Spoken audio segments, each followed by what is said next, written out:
लगता है जब हमारे ऊपर स्वयं भगवान की कृपा हो। लोग सोचते रहते हैं भागवत कराएंगे, अच्छा कराने की बात छोड़ो, भागवत गांव में होती है तो लोग घर में बैठकर ही सोचते रहते हैं कि हम भी कथा सुनने जाएंगे, हम आज जाएंगे, आज नहीं जा पाए तो चलो कल से जाएंगे, कल नहीं जा पाए तो चलो परसों जाएंगे, लेकिन 7 दिन निकल जाते हैं वो कथा सुनने आ ही नहीं पाते, सोचते ही रहते हैं।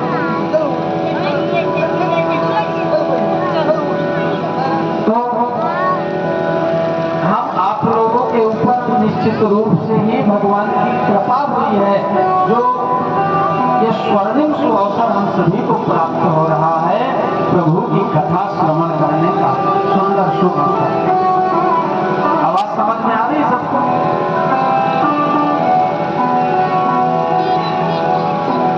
आज से हम लोग भागवत कथा श्रवण करने जा रहे हैं। जिस किसी वस्तु को हम लेने जा रहे हैं, प्राप्त करने जा रहे हैं, या जिस किसी व्यक्ति से मिलने जा रहे हो, तो अगर उसकी विशेषताएं हमको मालूम हो तो उससे मिलने में हमारा मन ज्यादा लगेगा। जैसे आपको कहा गया जाइए और फतेहपुर में आप फलाने व्यक्ति से मिल लेना, तो आप उससे क्यों मिलना चाहिए? अगर उससे मिलने में आपको कुछ लाभ होगा तभी तो आप उससे मिलेंगे। तो फिर उस व्यक्ति की आपको विशेषता बताई जाएगी, वो व्यक्ति है कैसा, वो करता क्या है, आदि आदि जब सब बातें आपको पता होगी तो फिर आपका मन उस व्यक्ति से मिलने में ज्यादा लगेगा।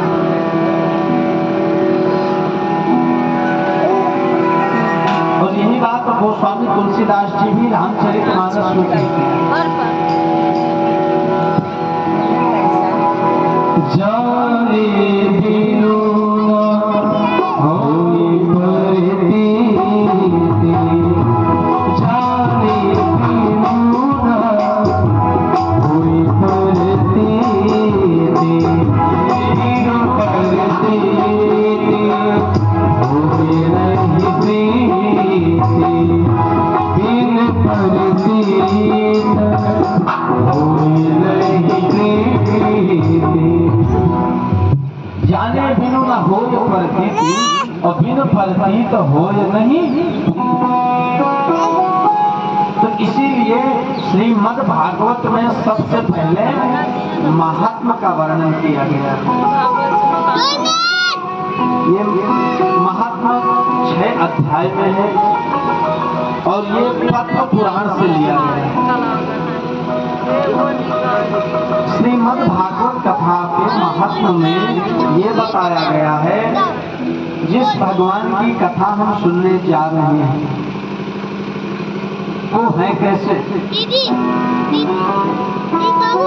उनका स्वरूप कैसा है, वो करते क्या है और उनकी कथा सुनने से हमको लाभ क्या होगा।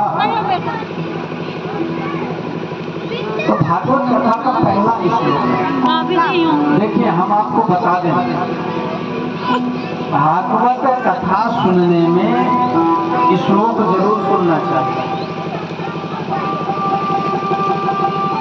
कहानी तो आप सबको पता है, भगवान श्री कृष्ण का जन्म हुआ, फिर ये हुआ, फिर ये हुआ, सब लोग जानते होंगे। तो कहानी तो ठीक है, लेकिन श्लोक अवश्य सुनना चाहिए, क्योंकि भागवत कथा के जो श्लोक हैं, श्लोक आरंभम श्लोक पादम वा, श्लोक का एक शब्द भी अगर हमारे कर्णपुटों से हृदय पटल पर चला गया तो हमारे जीवन का कल्याण हो जाएगा। इसलिए हम अपनी जब प्रभु की कथा का गायन करते हैं तो श्लोक ज्यादा से ज्यादा बोलने का प्रयास करते हैं। श्लोक सुनना चाहिए, भले श्लोक समझ में आए ना आए, लेकिन कर्णपुटों के द्वारा अंदर तो जा रहा है।